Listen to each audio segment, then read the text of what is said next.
Everyone, I am doctor सुमन। आज मैं इस वीडियो में आपसे काफ़ी खास टॉपिक पे बात करने वाली हूँ।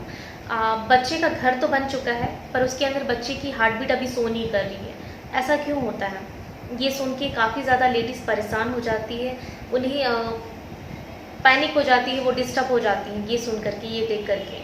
तो जैसे आपको पता चलता है कि आप प्रेग्नेंट हो गए, आपने कंसीव कर लिया, आप तुरंत डॉक्टर के पास जाते हैं, अपॉइंटमेंट लेते हैं। डॉक्टर जैसे ही आपका डेटिंग स्कैन करवाते हैं, अल्ट्रासाउंड करवाते हैं 6ठे से 7वें हफ्ते के बीच में, तो उस वक्त आपका यूएसजी में बच्चे की झिल्ली बन गई हुई है, बच्चे का घर बन गया है, लेकिन उसके अंदर बच्चे की हार्ट बीट शो नहीं कर रही है। ऐसा क्यों होता है? आइए हम लोग इस वीडियो में इस पर डिटेल में बात करने वाले हैं, ऐसा क्यों होता है। सबसे पहले तो आपका पीरियड जिस दिन आया है उसको हम लोग डे 1 मानते हैं। डे 1 के बाद अगर आपका रेगुलर साइकिल है, आपकी पीरियड एकदम नियमित रूप से आती है टाइम पर, तो 14th डे को आपका ओवुलेशन होगा। ओवुलेशन होने के 5 से 6 दिन के बाद आपका इम्प्लांटेशन होगा। एम्ब्रियो जाकर के यूट्रस में जाके इम्प्लांट करता है।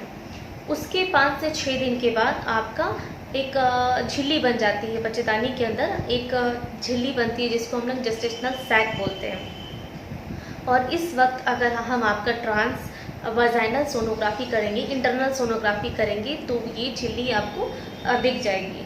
उस वक्त आपका जैसे कि यूट्रस के अंदर एम्ब्रियो जाके इम्प्लांट हो जाता है, तो उस वक्त आपकी बॉडी में, ब्लड में, यूरिन में बीटा एसिडी का लेवल काफ़ी ज़्यादा बढ़ना स्टार्ट हो जाता है। आपको यूरिन में और प्रेगनेंसी जैसे कि आप टेस्ट करते हैं या ब्लड से भी आप बीटा एसिडी टेस्ट करेंगे, तो ये हार्मोन आपको बढ़ावा मिलेगा, तो आपको पता चल जाता है कि आप प्रेग्नेंट हैं। और कुछ साइन और सिम्टम्स की वोमिटिंग, नोजिया टाइप से आना आपको स्टार्ट हो जाता है। तो ये जैसे आपको पता चलता है, उसके 5 से 6 दिन के बाद, उसके 1 सप्ताह के बाद आपका योग सैक बनता है। योग सैक बनता है तो पहले जेस्टेशनल सैक बना, फिर उसके अंदर एक और झिल्ली बनती है योग सैक। योग सैक में योग सैक बनने के 1 सप्ताह के बाद, 5 से 6 दिन, 7 दिन के बाद, फिर उसके अंदर एक फीटल पोल बनता है। 4th वीक के बाद, 4th वीक में आपने ट्रांसवेजाइनल सोनोग्राफी किया तो उसमें जेस्टेशनल सैक आपका नज़र आ रहा है। 4th वीक के बाद, उसके बाद क्या होता है, 5वें सप्ते में योग सैक बन जाता है। जेस्टेशनल सैक के अंदर एक और योग सैक बन जाता है। उसके बाद 6ठे सप्ते में योग सैक के अंदर एक और फीटल पोल बन जाता है। सबसे पहले जेस्टेशनल सैक बना 4थे सप्ते में, 5वें सप्ते में योग सैक बना उसके अंदर, और फिर 6ठे सप्ते में योग सैक के अंदर एक और फीटल पोल बन गया। और अब 6ठे सप्ते में फीटल पोल के अंदर बच्चे की हार्ट बीट आनी शुरू हो जाती है। बच्चे का हार्ट बीट, दिल धड़कना उसके अंदर शुरू हो जाता है। अगर किसी भी कारण से 6ठे सप्ते में बच्चे की हार्ट बीट शो नहीं कर रही है, अल्ट्रासाउंड में डिटेक्ट नहीं हो रही है, तो आपको घबराना नहीं है, बिल्कुल आपको पैनिक नहीं होना है।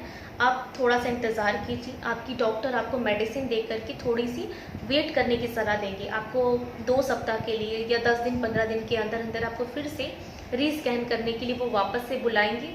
और आपको घबराना नहीं है, आपका हार्ट बीट बच्चे के अंदर फिर से स्टार्ट हो जाएगा। ऐसा नहीं है कि नहीं होगा।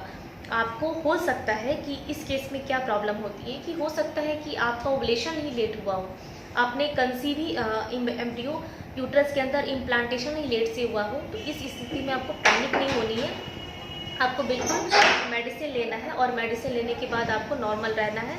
आप जैसे कि आपका 4th वीक में जेस्टेशनल सैक नहीं शो कर रहा है, तो 5वें सप्ते में जेस्टेशनल सैक बनेगा, 6ठे सप्ते में योग सैक बनेगा, और 7वें सप्ते तक आपको फीटल पोल उसके अंदर हार्ट बीट नज़र आ जाएगी।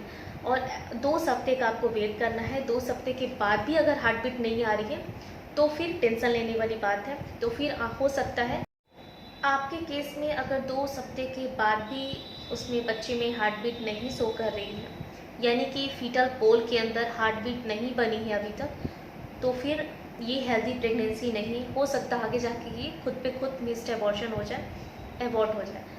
इस केस में आप किसी भी दवाई से नहीं ला सकते हार्ट बीट को। इसको समझना पड़ेगा। फीमेल बहुत ज़्यादा टेंशन में हो जाती है कि जब मेरा प्रेगनेंसी टेस्ट पॉजिटिव आ रहा है, तो फिर बच्चे की हार्ट बीट क्यों नहीं, अंदर बच्चा क्यों नहीं बना है। उन्हें समझना पड़ेगा कि जब अंदर भ्रूण ही नहीं है, तो फिर किसी भी मेडिसिन से आप कुछ नहीं कर सकते। आपको ये आगे जाके खुद भी एबॉर्ट हो जाएगी, या फिर आपको इसको मेडिसिन से एबॉर्शन करना पड़ेगा। तो ये बहुत सारे कारणों से हो सकता है। 90% कारण रहता है कि जेनेटिक कारणों से ही होता है। हो सकता है कारणों के कारण ऐसा होता है। हो सकता है कि एग और स्पर्म की क्वालिटी ही अच्छी नहीं बनी हो, उससे बनने वाला क्रोमोसोम में कुछ ब्रेक आ गया हो, बनते वक्त उसमें कुछ डिफेक्ट हो, तो ये एम्ब्रियो आगे जा कर के इम्प्लांटेशन के बाद ये पिस्ट एबॉर्शन हो जाती है। ये ठीक से वहाँ पे इम्प्लांट नहीं हो पाता है। हो सकता है कि जो एग हो उसकी क्वालिटी ठीक नहीं हो सकता है कि स्पर्म की क्वालिटी ठीक नहीं हो, उसके वजह से क्रोमोसोम में कुछ एबनॉर्मलिटी आ गई हो, तो ये किसी भी कारण से हो सकता है। तो ये प्रेगनेंसी हेल्दी प्रेगनेंसी नहीं है, ये आगे कभी भी मिस्ड एबॉर्शन हो सकती है, तो इसको आपको अवॉइड करना पड़ेगा। तो आई होप ये जानकारी आपको काफ़ी पसंद